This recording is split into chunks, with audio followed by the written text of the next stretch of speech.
அதை 7 ஸ்வரங்களில் அடங்க வைத்தாய். இசைத்தாய் இசையாய் நீ ஒலித்தாய். அதை 7 ஸ்வரங்களில் அடங்க வைத்தாய். கல்வியின் தாயென நீ இருந்தாய். கல்வியின் தாயென நீ இருந்தாய்.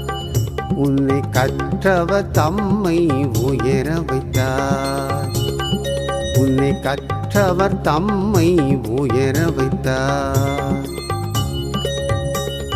தாயே வைஷ்ணவியே, வெள்ளை தாமரை பூமகளே, உள்ள கோவிலில் அமர்ந்தவளே, உன்னை பணிந்தேன் அருள் தாயே.